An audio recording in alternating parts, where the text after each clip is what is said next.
Oke teman-teman semua, kembali lagi di channel M Chavi.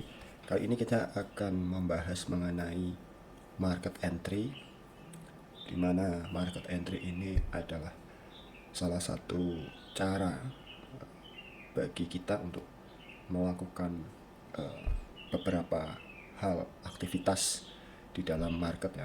Bisa invest atau melakukan penanaman modal, terus juga kemudian melakukan trading atau perdagangan.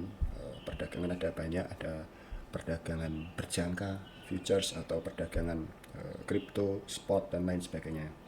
Nah, ini kita akan bahas satu persatu. Oke, yang pertama adalah investasi atau penanaman modal. Di sini kita akan membahas 5. Yang pertama itu adalah stok atau saham, di mana stok ini salah satu alternatif investasi yang cukup banyak pilihan di masa era-era 2020 awal hingga masa sekarang. Itu sangat diminati baik di internasional, di Amerika, Eropa, Asia termasuk Indonesia. Saham sangatlah salah satu instrumen yang sangat disukai ya, dan market cap yang cukup besar di pasar saham. Lalu kemudian ada kripto atau mata uang digital, cryptocurrency, di mana baru-baru ini ya mulai ada tren pasar yang terbentuk di dunia cryptocurrency, perdagangan maupun juga bentuknya adalah sebuah transaksi yang menggunakan layanan atau jasa dari kriptografi. Lalu kemudian ETF adalah exchange traded fund, di mana bisa bentuk saham ataupun bentuk yang lainnya, emas ataupun bisa komoditas, terus kemudian bisa kripto juga bisa dibuatkan yang namanya exchange trade fund atau bisa dibilang sebagai reksadana. Kemudian bond atau surat utang, obligasi dari pemerintah kepada institusi maupun perorangan di negaranya sendiri, di domestik maupun di internasional. Kemudian metal, salah satu komoditas ya yang cukup menarik untuk diinvestasikan dalam bentuk bisa surat maupun juga dalam bentuk digital di broker ya, pembelian metal atau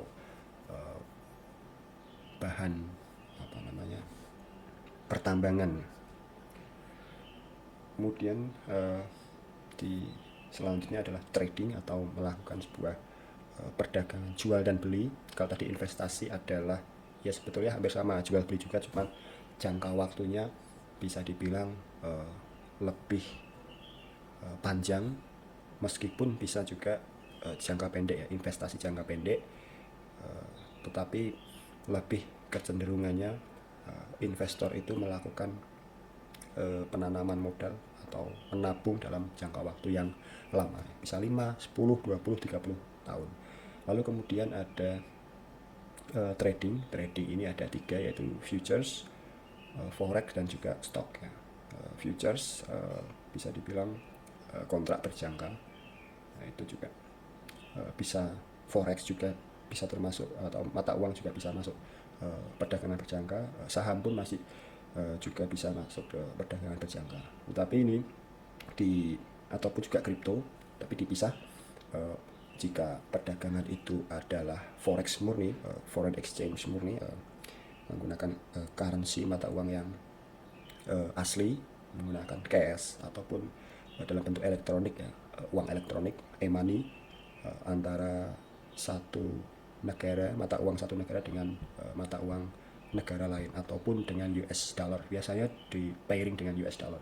Kalau untuk futures, kontrak berjangka ini bisa gold, bisa mata uang, forex, bisa kripto, bisa saham.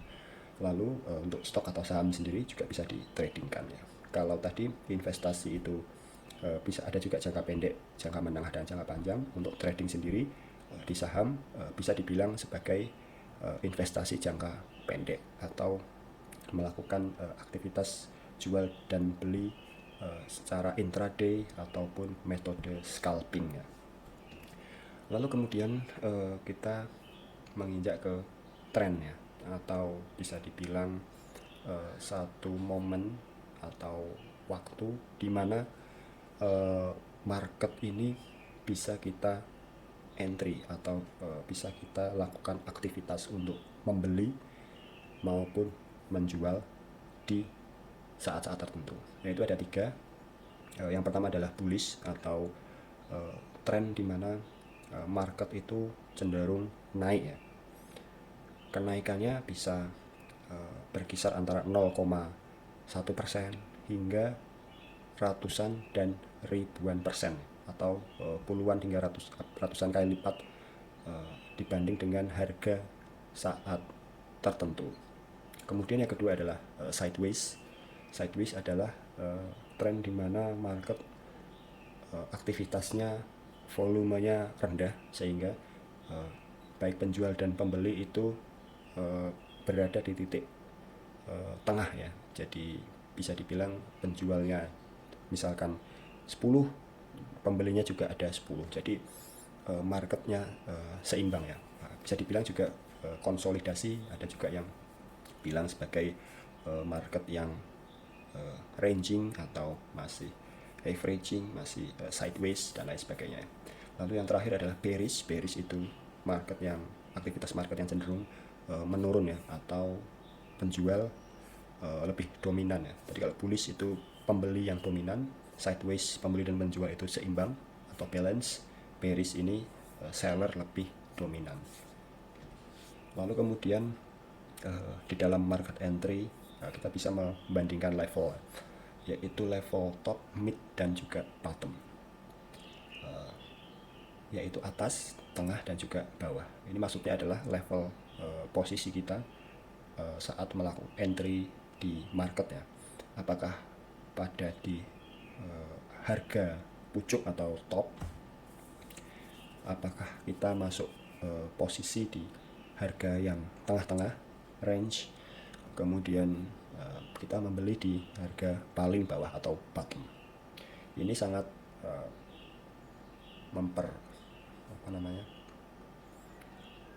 memperhatikan sangat fluktuasi harga pasar, sangat mempengaruhi atau bahkan dipengaruhi dengan berbagai macam instrumen atau efek.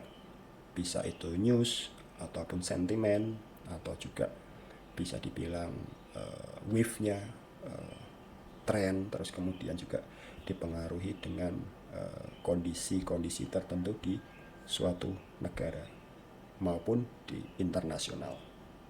Jadi kita bisa melakukan entry di 3 level yang cukup baik. Kemudian kita langsung masuk ke chart. Di sini kita lihat indeks mata uang dolar ya. Ini time frame 1 hari, mulai dari 2015 ya, atau 14 akhir hingga 2022 pertengahan ini ya. Kalau kita lihat dari chart ini bisa dilihat pergerakan value ya, atau nilai dari indeks mata uang dolar, atau bisa kita asumsikan sebagai harga. Misalkan ya, ini adalah sebuah chart, price chart ya, atau harga. Kita bisa melakukan entry di posisi-posisi tadi ya, level top ataupun mid ataupun juga bottom. Di sini kita lihat peaknya atau topnya itu ada beberapa titik ya, yaitu di 2015 ada, 2016, terus all time high istilahnya adalah titik tertinggi baru di waktu itu ya, atau berikutnya ya. Kemudian 2017 ada, sedangkan bottom itu kita lihat di 2018. Lalu kemudian market sideways ya, atau tidak ada top yang begitu tinggi dan bottom yang begitu rendah di 2019. Kemudian kita lihat juga ada bottom di 2020 meskipun tidak berada lebih bawah dari 2018. Kemudian all time high lagi di 2020, atau itu setara dengan 2017 ya. Lalu kemudian bottom tercipta di 2021, kemudian all time high di 2022. Itu kalau indeks mata uang dolar. Untuk yang lainnya S&P 500 itu juga hampir sama. Kita melakukan aktivitas entry market di top maupun mid maupun bottom. Untuk teknisnya sendiri, bagaimana kita memasuki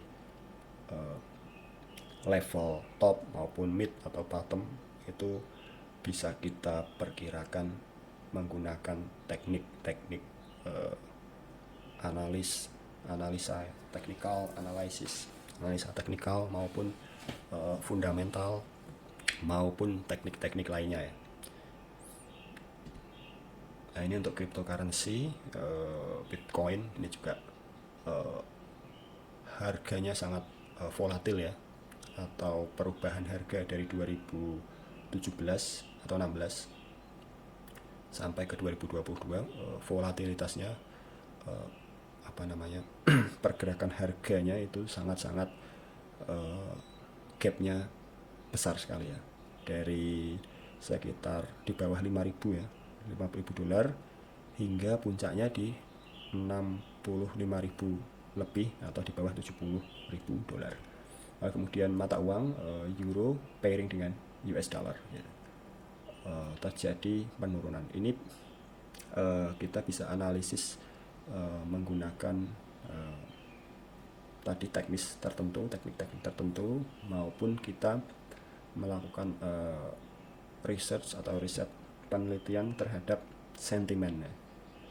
Adanya berita mengenai Eropa ya, Uni Eropa, kemudian ada, kalau saat-saat ini kan ada peperangan ya, Ukraina dengan Rusia, itu mempengaruhi juga pasokan supply ya, baik minyak ataupun gas, makanan dan lain sebagainya. Itu terkendala saat terjadi gejolak peperangan. Itu juga mempengaruhi pergerakan harga, di mana kita bisa melakukan entry market.